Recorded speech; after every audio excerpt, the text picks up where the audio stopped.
Thank y'all. This is great. I love the excitement and the energy. Keep it up because I need to feed off of you for the presentation. I want to have you all speak to me and ask questions. I'm here for you all, okay? Sound good? Awesome. All right, so my name is Amber Bundy Davis, she, her pronouns. I am from UC Berkeley, and I am one of the assistant directors in the Office of Undergraduate Admissions at Berkeley, and my region is Alameda County. So y'all in Alameda County, right? That's where I am. Awesome. Just got to check to make sure I got to the right place, San Leandro High School. Glad to be here. And I'm going to talk to you all about the personal insight questions on the UC application. And this is an important topic because this has changed pretty recently. All right, so I'm going to give you all information about the personal insight questions and then take questions on those questions as we get closer to the end. So just to start, I want to get a gauge on who's in the audience. So from a show of hands, how many of you all are freshmen or first-year students to high school, freshmen? How about sophomores, juniors? So I'm thinking that we're all seniors, right? Yes, all right. Woohoo! Exciting, exciting. Good to hear. So you're almost there. You're almost there, right? So this time, so this time of year is pretty exciting for y'all because what's happening right now? College applications. You're starting to think about which colleges you're actually going to apply to because everyone knows that you start planning your college search as early as your freshman year, right?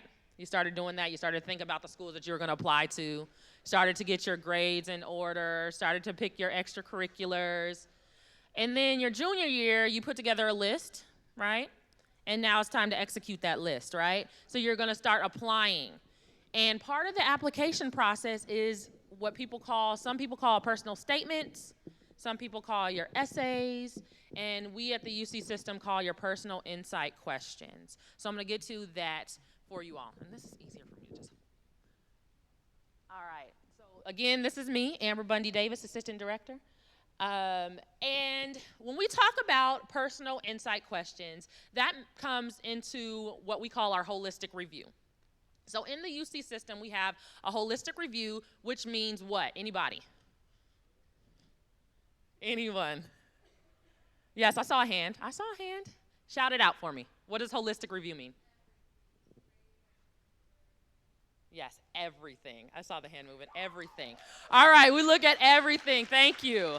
Thank you. So a holistic review kind of sounds like that word whole, right? We're looking at your whole package. We're looking at everything that makes you the student that you are and makes you the amazing person that we want to let into our universities. So we're looking at your educational environment. We're looking at what school you go to. So you all said you go to San Leandro High School, right?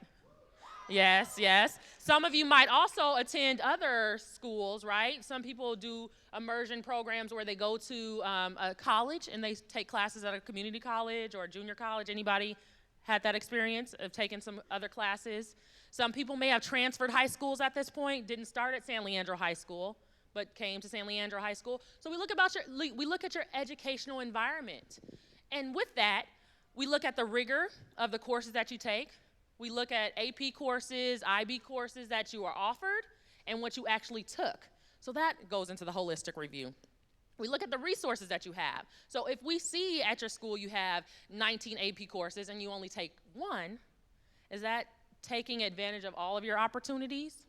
Not necessarily. However, if that's the case for you, we also want to know that. Again, we want to know the whole story. We also look at if you're taking sports. Anybody play sports? Yeah? Anybody involved in theater? Yes, theater majors. Woo! Anybody in music? Anyone babysit? Anyone have a job? All right, awesome. Yes, somebody said, what'd you say? A lot of jobs? All right. So we look at all of that in terms of the opportunities and resources that you have. And it's not just based on the personal insight questions. It's not just based on those things, but there's other criteria such as grades, such as the SAT or ACT scores, your other involvement. So those are the parts of the holistic review. So then we talk about your personal insight questions specifically. But before I move on to the personal insight questions, I'm going to give you some samples so that we can talk about those so you actually know what you're preparing for. Back to this holistic review. Somebody asked me, or a lot of people actually asked me, what's that one thing that I can do to get into Berkeley? And what is my answer? Somebody said apply. Awesome. Awesome. You can't get into Berkeley or any school unless you apply. You all are so supportive. She dabbed. She did a little. So you all know that you cannot have opportunities unless you put yourself out there and apply for these opportunities, all right? And there's no one thing about you that'll get you into school. I'm sorry to tell you. You can't beef up your academics and to get all A's and like, I'm gonna get into any college I want to, it's gonna be great. You have to look at the whole thing. So that one thing about you that gets you into college is you. Yeah, so that was yes, it was a little cheesy, but it is you. You all and all the things that you do get you into college, all right? So the personal insight questions. So, you have 8 questions on the UC app that you are going to have the opportunity to answer. That does not mean that you have to answer all 8, okay? So you're gonna choose from 8 and you're gonna choose 4 if you're applying as a freshman student. How many of you are considering transferring to Berkeley, possibly going to another school first, JC, community college first? Awesome, that's great. There's also an opportunity for you all to answer 3 questions as a transfer student. So if you're applying as a freshman student, there's 4 that you're gonna choose. As a transfer student, you're gonna choose 3, and then there's the 4th that is a mandatory question, okay? We're gonna go through some of those questions in a minute. But we do this in order to give you all an opportunity for an array of answers that you could provide for us. Before, there were 2. Before, there were 2 personal statements that we asked all students to answer, and it was kind of vague, and we got general responses.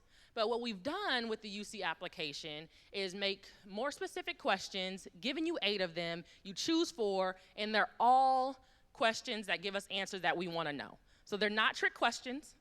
There's not one that's weighed more heavily than the others. They're all weighed the same. So if you choose to speak about your talents, great. That is what you're going to speak about. If you're choosing to not write about an accomplishment, that's fine too. We've selected these questions and giving you the opportunity to choose what you want to do, all right? Each question response is 350 words, all right? How many of you have started working on your essays or your personal statements for other schools? What are the word limits for other 500, 1,000, 350, okay. So we're seeing that because you're going to be writing 4 of these responses, we've chopped that down to 350. And that's a hard stop at 350, all right? You don't get extra words, and we don't want you to go under the word limit too much, okay? So it's okay if you do like 200, 250, fine, that's great. But if we're seeing that you're writing 50 words, 100 words, you're not really capitalizing on that space that you get. And we want to know your story. We want to know what you have to say. So really try to meet that 350 word limit. And we want you to choose the ones that you can speak to the best. Again, this is not a setup. It's not a trick question. So if there's something that you could speak to stronger than something else, maybe that's the question that you need to choose, okay? We want you to choose the ones that you can really do a good job on and really fill out with in its entirety. All right, this is a personal insight question. So the difference between an essay and a personal insight question. What do y'all think the difference is?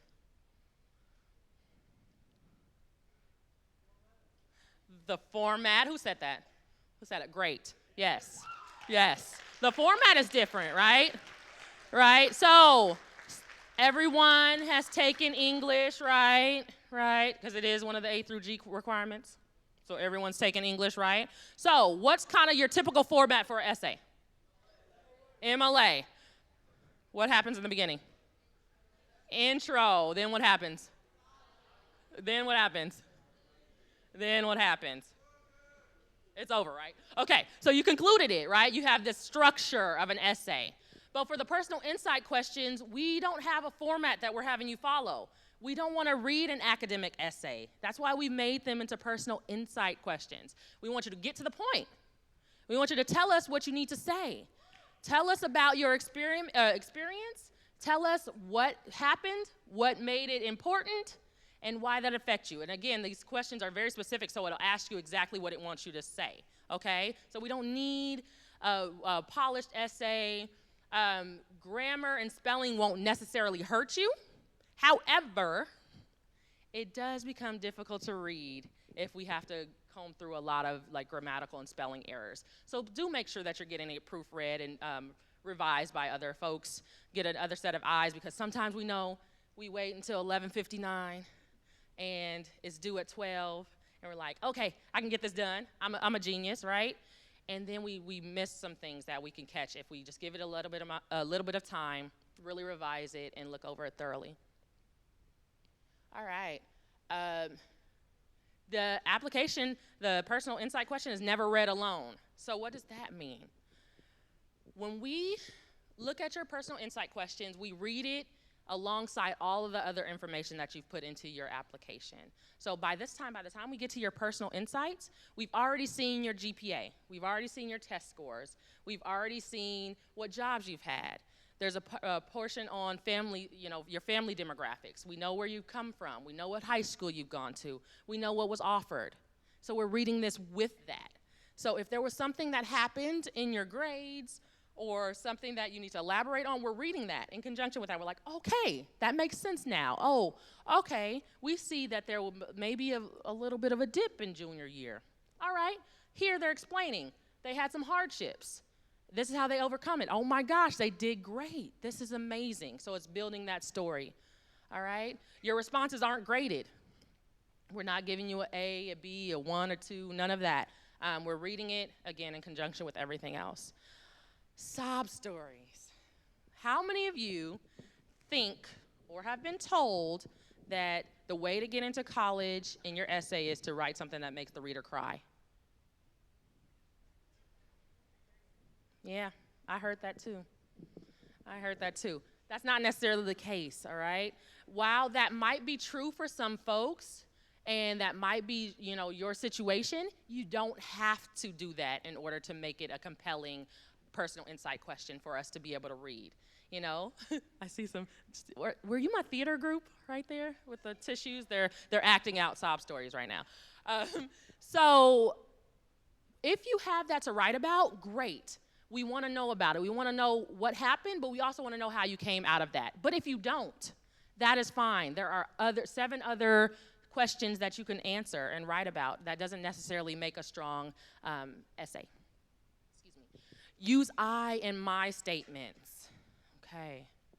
So people hear this a lot, and sometimes you'll be surprised at how many people come in and don't want to write about themselves, don't want to brag about the amazing things that they've done. And you all are all amazing, right? Yes? If you don't know how amazing you are, you should probably ask a friend or family member or somebody that you know that cares about you, because they'll tell you how amazing you are. Because I can see it already. However, a lot of people don't understand that and don't want to put the amazing accomplishments on their application. And we want to know about you. We want to know from your own perspective the great things that you've done. So if I say, I founded this club on my campus that recruited over 50 people every year, and we changed the climate of the high school, I did that, right? We get some essay or some personal insight questions or statements that say, my grandma was the best person on the face of the earth. I learned so much from my grandma. My grandma was the first person in my family to go to college, and she did that despite all of the challenges that she had going on in her life. And grandma also raised 19 kids, and then those 19 kids went off to discover the moon. Right? Oh my gosh. Oh my gosh. Grandma is fantastic. I would let grandma into Berkeley any day. However, is grandma applying to Berkeley? Maybe. However, if you wrote the application, I'm pretty sure you're the person that's applying to Berkeley. And so we want to know about you. You know, we don't want you to spend all your time talking about grandma or mom or dad, even though they might be that great person in your life. You could spend time on it. However, remember, 350 words. What are you really trying to tell us? What are you trying to tell us about you? What did you know? Somebody say your life story. Nope. Don't want to know that. We want to know, thank you, how you fit in. What is the answer to this personal insight question? We will gauge a good portion of what you're trying to tell us by your application. And if you want us to know about your whole life, you can write that in a way that's concise and to the point and answers these questions, and it'll give us a good snapshot of the life that you want to tell us about. All right? All right, so I told you, I promised you we'd get some personal insight questions. I'll give you some sneak peeks. So this is actually one of the personal insight questions that you will be answering. Can anybody back there volunteer to read this out loud for me? Yes, right there in the middle. Can we all give our undivided attention to our peer? You can go ahead and stand up if you want to. All right. All right. But let's give her some quiet and silence. So, all right. Go ahead.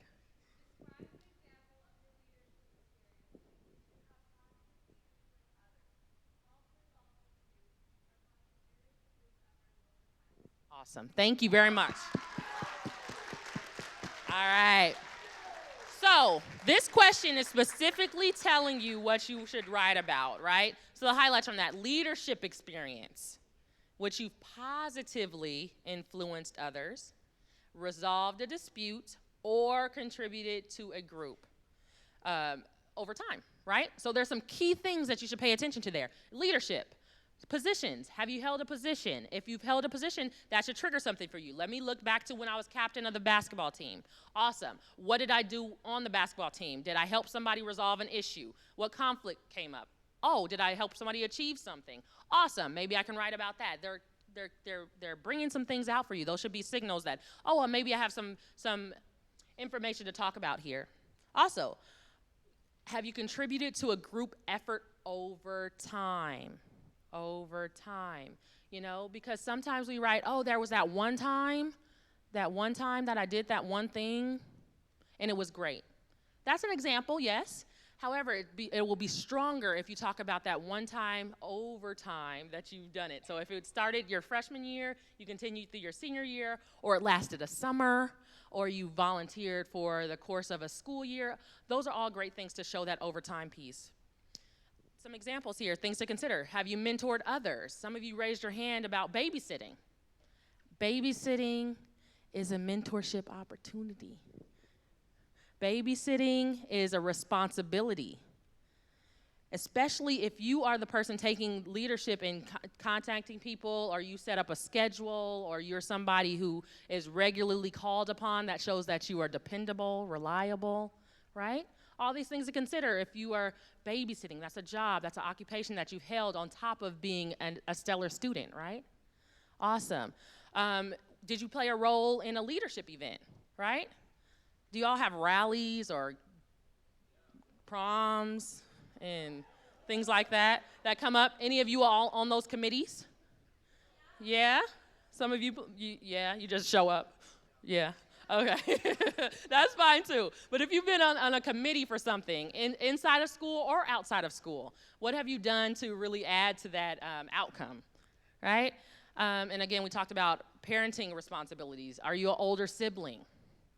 Do you take care of your younger siblings? I mean, we talked about babysitting, but that we leave out that part about being a sibling, being somebody that takes on the responsibility in the household. That's leadership, all right?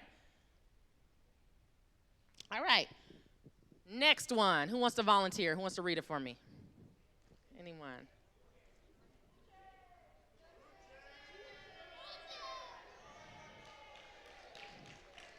We want somebody to volunteer themselves.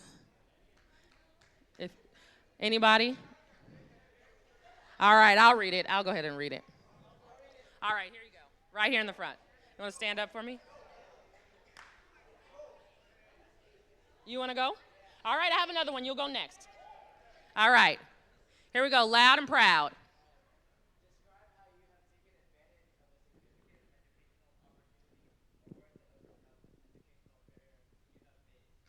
Thank you. Awesome. Thank you. All right, so describe how you have taken advantage of a significant educational opportunity or worked to overcome an educational barrier you have faced, right? So an opportunity would be, do you have those summer immersion programs? Do you have something that's offered during your summer and you're going to summer school by choice, right? You're going to a camp at various institutions, or you're going to a science or a coding camp, things like that. Are you doing plays over the summer? Do you travel the world during the summer where you're learning about your environment, educational opportunities that you've taken advantage of? Or, again, really take note of those ors. It doesn't have to be both. Again, 350 words, pick a portion. If it says or, you can choose or, right? Either one of the two. So is there a barrier? Was there an educational barrier that you've had that you have overcome? Right? So think about participation in honors academies, enrichment programs, geared towards a specific occupation. So if you're really wanting to be a nurse and we see that you're going to work at Kaiser during the summer, that's awesome, right? You're taking advantage of those opportunities, preparing yourself for your major. That's really great. If opportunities weren't available, what did you do, right? So if you didn't have those opportunities, were you just sitting around, just watching TV, playing Xbox? Do people still play Xbox? Yeah? Okay. All right. So are you sitting around playing games? All right. What are you doing with your time if you didn't have access to the resources? All right. So specifically about overcoming an educational barrier. So I'm going to read this one so that we're clear, okay? If you choose to write about educational barriers you've faced, how did you overcome or strive to overcome them? What personal characteristics or skills did you call on to overcome this challenge? How did overcoming this barrier help shape who you are today? All right? Sometimes we will hear, oh, I did this. Great. How, right? What did you do? What specifically did you do in order to overcome it? Right? It's easy for somebody to tell us, but if you explain it and give us more detail and really paint the picture like the little elephant was doing in the beginning, we can learn more about you and what your personalities are and what you would do to add to the Berkeley campus or the UC campus that you choose. How did it shape who you are today? Did you learn a lesson about yourself? Are you the same person? Are you a better person? Are you less of a person? We want to know. We want to know, all right? And we hope that that's not the case. We hope that all experiences are making you better, but we do know that sometimes you've gone through something and it's really, really challenged you. So let us know in your words how this has affected you. All right, where's my volunteer? There you go.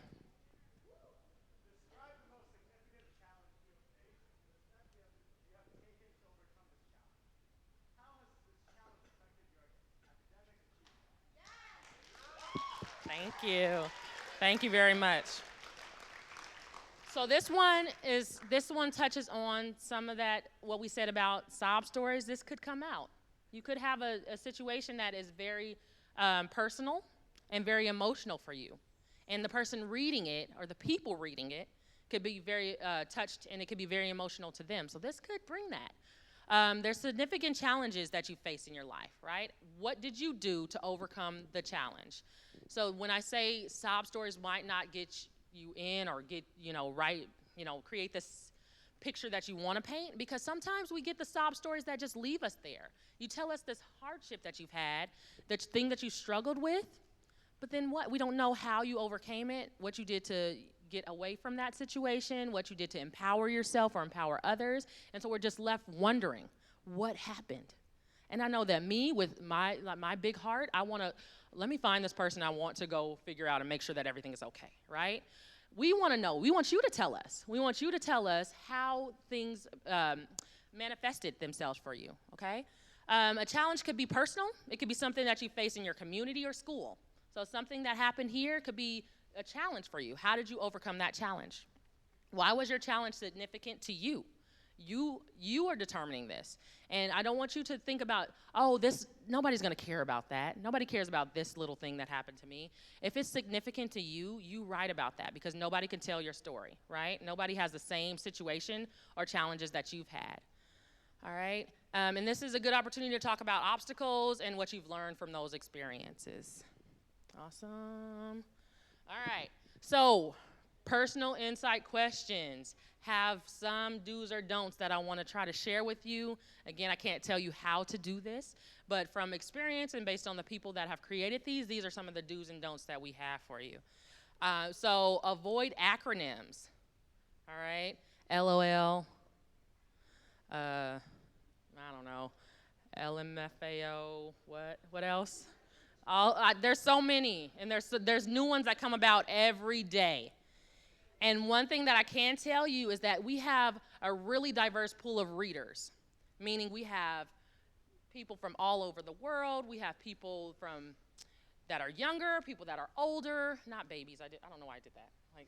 But we have people that are younger, people that may be older, and we don't want things to get lost on them if we can't decipher what you're saying, if we can't make out what the acronym is, okay? So try to avoid the acronyms. Quotes and dialogue. You know, some people use quotes to really bring out something that someone said. Great. If you use a quote, try not to make it your whole paragraph. Try not to make it the foundation of the whole thing that you're saying, right? If it's your quote, great. What did you say? Tell us about it. Why is that important? If it's a quote that stuck with you, awesome. But why?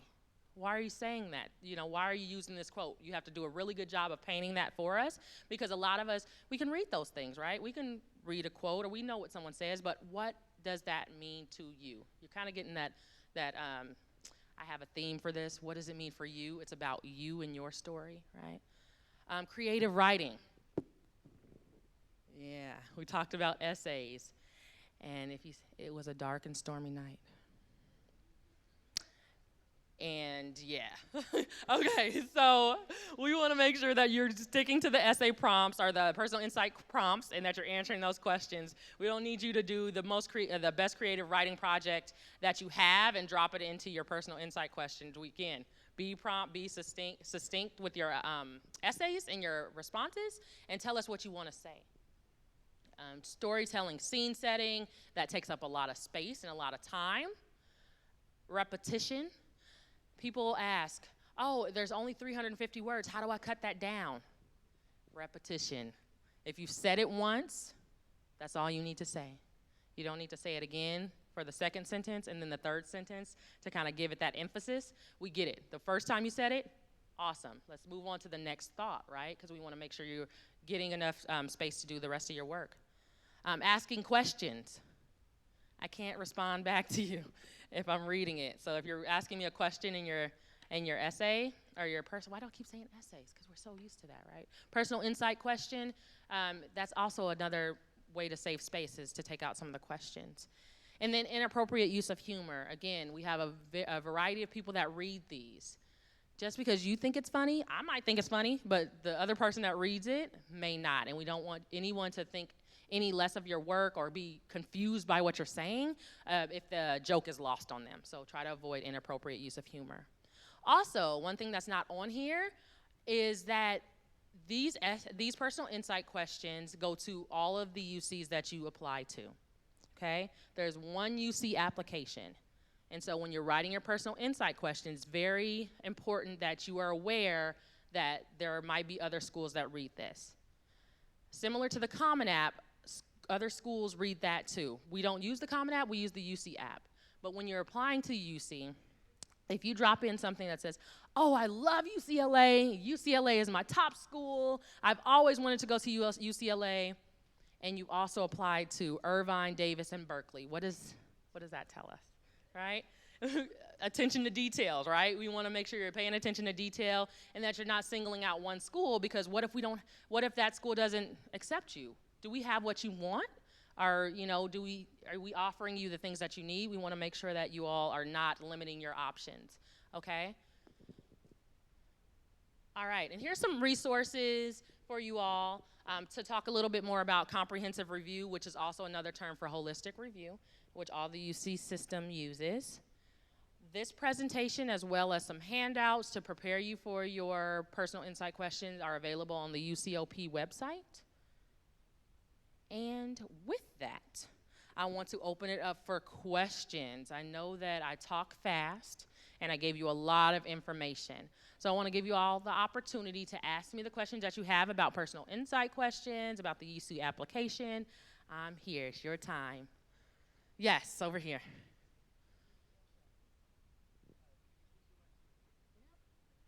There you go. Yes, right here.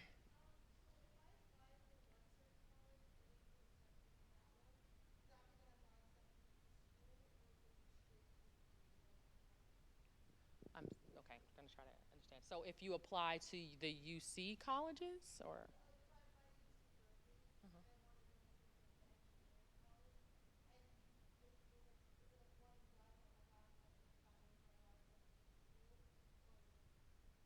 okay, great question. So her question is specifically about the UC application for admission into a specific college. So Berkeley is separated into 5 colleges and 1 school of business. For all of our colleges, you are applying into that college, and for the most part, you're coming in undeclared or undecided. However, for the School of Chemistry and Engineering, those are our most competitive schools, and so you're specifically applying into those majors. And if you are not accepted into those schools, then you're not accepted into Berkeley. And it's very hard to change from the School of Chemistry and Engineering or another school into those colleges. So you need to be accepted into that major, into that college. For our other schools, you're applying and we're placing you into that college, and then once you're there, you have a little bit more flexibility to decide your major once you're there. So that's our School of Letters and Sciences, which is our largest school, our College of Natural Resources, our College of Environmental Design, and our College of Chemistry and Engineering. Did I say all 5? I think I said all 5. Awesome. Any other questions? Yes, here, and then I'll go here, and then I'll go back there. Yes. So if you get waitlisted, so the process for if you get waitlisted is we will determine the space and we'll start pulling names from the wait list. So there's nothing that you do. If you decide, so if you are chosen and we're giving a spot on the wait list, you have to opt into the wait list in order for you to be considered to be coming off of that wait list. After that, it's a decision that needs to be made by the admissions department. Okay. Yes. Yes. So yes, the letters of recommendation. So there is an optional letter of recommendation that UC Berkeley does. However, this is not given to everyone. This is something that should you need it or should somebody want to ask you for a letter of recommendation, they will reach out to you directly. Everyone is not requested a letter of recommendation. And the determination is made outside of us. So if someone needs to see a little bit more or wants to know a little bit more about you, they'll request a letter of recommendation. And at that point, they'll send you a notification on how to reach out to the person you'll have write that for you. Okay, I saw a hand in the back, and then I'll come. Does everyone have to send their senior year grades? Awesome question. So the way that the UC application works is that everything on your application is self-reported. The things that we see are, we see first year, we see your sophomore and junior year, which are the most important for us for our A through G grade. And then your senior year grades, we ask those of you once you're accepted into Berkeley. So that is a part of your final stage of like really solidifying it, okay?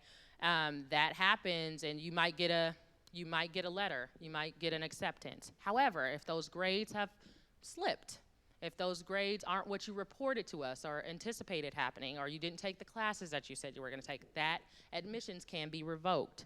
Everyone who's accepted into Berkeley, into Berkeley is accepted conditionally, and you have to meet your conditions in order to move forward with your acceptance and your enrollment to Berkeley. Okay, so right here.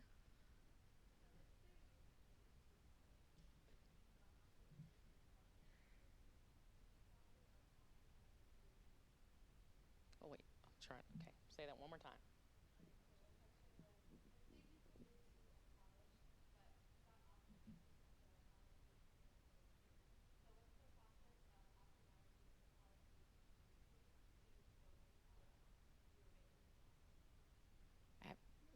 the college is at? Berkeley or just in general?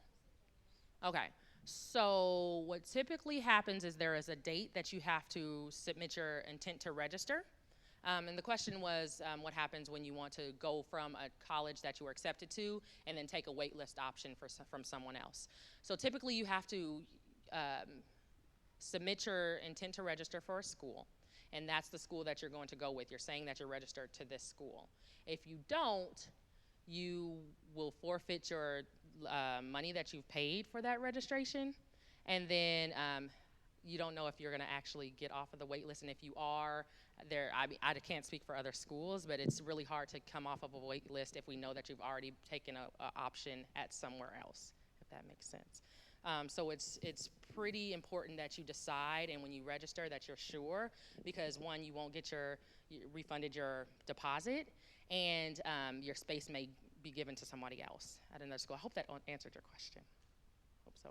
Come see me after so I can give you a little bit more information if I didn't answer it, okay? All right. Anyone else? Let's go here, and I see some hands over here. Let's go here and then here, okay? Yes. Say that again. Appeal letters. Okay, so an appeal letter. Does everyone know what an appeal letter is? Okay, so an appeal is when you are unfortunately not admitted into a school and you want to appeal the decision. Appeals process are very, very difficult. However, if you choose to move forward, you write a letter, and there's a website that you go through and you submit this information there. It needs to be new and compelling information. It can't be reiterating anything from your application. It needs to be something new that we haven't already seen that's compelling, that would make us change our mind. Again, there's a lot of people that apply to schools, all right, in general. At UC Berkeley, we had over 83,000 applications, close to, maybe even higher than that, that we've read, and it's really tough to make our decisions. And so when we make the decisions, it's pretty final. However, you do have that option to submit an appeal if you do have that new information. Okay, let's go here. For this period we just read for the 2016 class, yeah, about 82 to 83,000. Mm-hmm.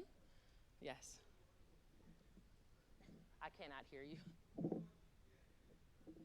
Oh, that's something I don't know. I'm sorry. I don't know the information about all the students that are admitted.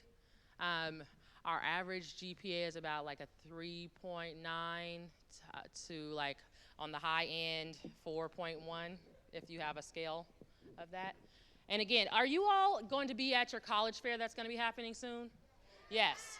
So I will be there as well. And I will have this information for you. This is our pamphlet, and it has a lot of information. It has information on our statistics in terms of the money that you'll pay for tuition. It also has all of our majors. Then it has snapshot about statistics on enrollment, average GPA, things like that. So if you will be here for that, please make sure you grab one of these. It'll probably answer a lot of the questions that you have. I have time for one more question. Let's go here. Yes.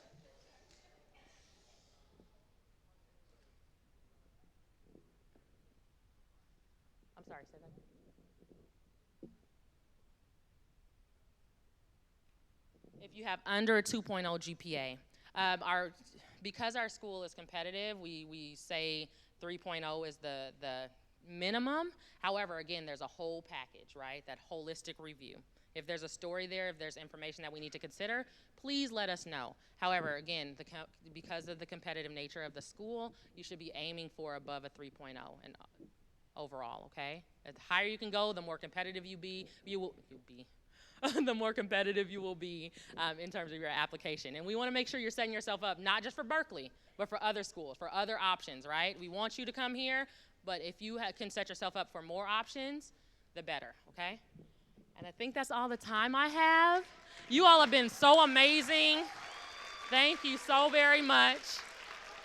And again, I'll be back for your college night. And so please feel free to come up to my table, say hi, and grab some more information. Thanks. Go Bears. Woo.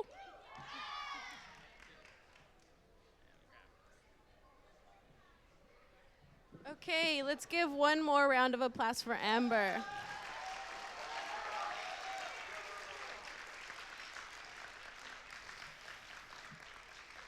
Okay. So I just want to be clear, the personal insight questions is not just for UC Berkeley, but for all UCs. Do we got that? Yeah? Okay. Second, she mentioned college night, October 10th. It's going to be here. Yes. What else? So, for those who aren't applying for UCs but are here, this still applies to when you are answering scholarship questions. So, keep that in mind as well. Also, I saw somebody, like a couple people, like recording or like audio recording, whatever. So, Slam is actually recording this right now. So, if you want to go back and look at it again, that's going to be available for you. I don't know exactly where. I want to say the San Leandro High School website. Yes? Yes. Okay, yeah, at slhs.net.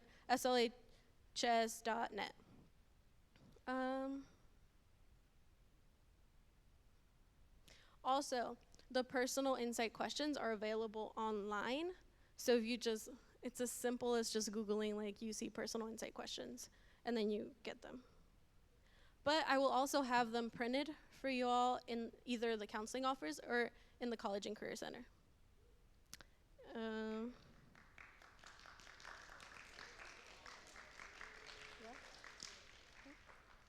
What else? Oh, the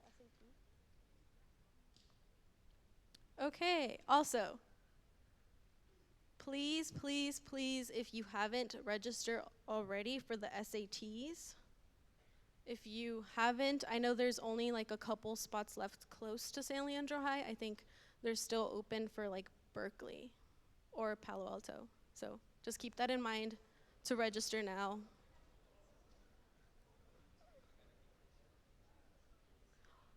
Lastly, congrats on your senior year.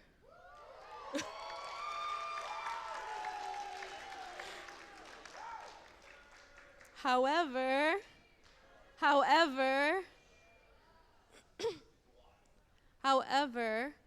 you do want to stay on top of it because D's or F's can potentially revoke your admission. Yeah? All right. Question, Ronnie.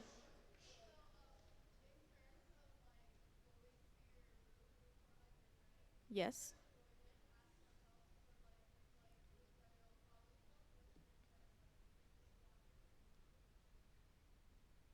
Good question. Okay, so I am available to you all Monday through Thursday from 9 to 5. If you all just walk in the College and Career Center, room 400, I'm going to be, it's like the second cubicle. But your counselors are there as well after school, Monday through Thursday. And so they all rotate depending on your counselor. They all rotate and they're all going to be there too. We have Chromebooks for you all. If you all like don't have a laptop at home, you could always come to the College and Career Center and start applying there. Or just to register for the SAT or anything else like that. Any other questions?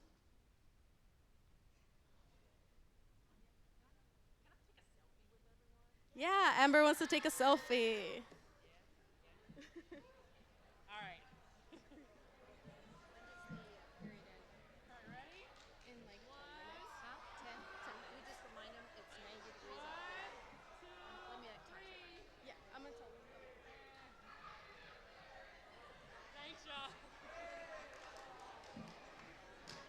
Oh, this side. They want to do that side.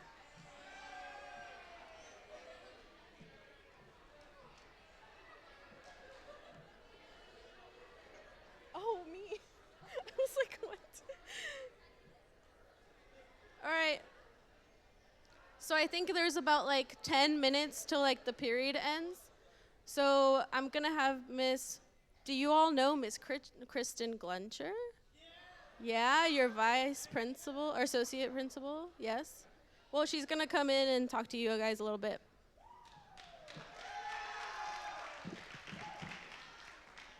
Thanks, everybody. I appreciate your attention, and to the teachers who allowed you to come here, please thank them as well. I want to, yes, some of them are here today. Dr. Richardson walked through here. I don't know if you saw him, and I know that for both of us, it's really a dream to see this number of students who want to and who are eligible to go to UC or CSU, a four-year college. So thank you for your interest and attention. Both he and I went to UC Berkeley, and his brother went to UC Berkeley and San Francisco State. So he and I took the same direction to get where we are. I did want to say to you, I think that the College and Career Center, which you now know is open Monday through Thursday for you and your family, if they're ninth graders to seniors, to drop in and answer all your questions and get some individual attention. It's open Monday through Thursday till 5 o'clock. I'd love to see more of you dropping in there. And you don't know because we didn't start it till a little bit later, but we have a contest, the Career Readiness Challenge. This is not different from for those of you who want to go to a four-year college. It's available to you if you want to do some career exploration. Career exploration doesn't mean I don't want to go to college. It just means, how do I get to go to the career I want to be in? And I don't care what that career is. What are you interested in? You want to be a firefighter? You want to be a doctor? What do you want to be? This Career Readiness Challenge is something where you go in, you do a little bit of career exploration, aptitude exploration. You go into Naviance or californiacolleges.edu, where all of you should have accounts, and you explore the colleges that are going to get you where you want to go. You find out how much it's going to cost to get there, and you think of a budget and how much money you need to make in order to get you through that. So there are all kinds of steps in this Career Readiness Challenge, and it includes going to the college fair on October 10th, Monday, October 10th. So if you're interested in that, there are prizes for that if you want to engage in it. The first layer of prizes, if by October 10th you've done a career exploration, you've done an aptitudes test, and you've gone to the career fair. So simple. If you do that, go to one of the career counselors in the College Center, and they'll sign off and put you in a drawing for some treasures, right? Okay, simple. Simple, not much to do. In the next round, we want you to do a little more exploration. Pick 3 colleges, explore how much it costs to get there, et cetera, et cetera. There are some more steps if you can do that by Thanksgiving. And if by the end of the semester, you can do a whole lot more, like create a resume, practice some interview questions with somebody and have them sign off on it, do a little bit of a job shadow. If you want to do all of that by the end of the first semester, and there are a few other steps to that, you can go to the Career Center to find out more, then we'll put you in a drawing for some cash prizes. Those cash prizes are $25 cash, not much, but a little bit of reward for those of you who want to go through this and do all of this. Even if you didn't have any awards, it's a really great exercise to do at this time, to just learn a little bit more about where you want to go, what you're good at, how much will it cost to get there, how much will you make once you're there, what will you look like after 4 or 5 years of doing that job, and it'll let you make a specific plan for it. So if you want to know more about that, drop into the College and Career Center. Also, I think for those who are CSU eligible, aren't you going to, Tanya, can you talk a little bit about what's happening for those of you who are Cal State University eligible in the next month or two? So for those who are CSU eligible, we are going to have like workshops where we bring you all in from different, I don't know exactly what periods, but you will be starting your application, and we'll go over more detail. I'm probably going to put it in the announcements or something, so just look out for that. Also, just want to make a quick point regarding like GPA. Like if you have a lower GPA and you don't think, oh, I can't get into college because this is, nothing is impossible. There's also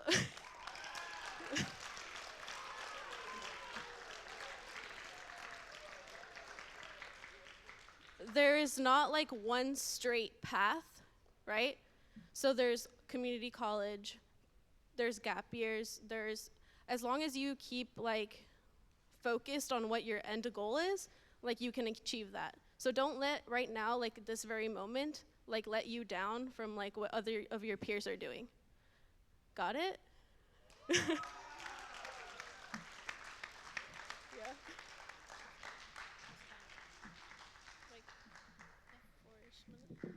Any questions? So here's the thing. In addition to the fact that it's over 90 degrees outside and everybody wants to be in this theater right now because it's so much cooler, it's time for you just to chill, literally chill right here until the bell rings. So please don't leave the theater until the bell rings. And at that time, we'll let you go to your next class. Thanks for your attention, everybody. Stay right where you are. Please don't gather at the door.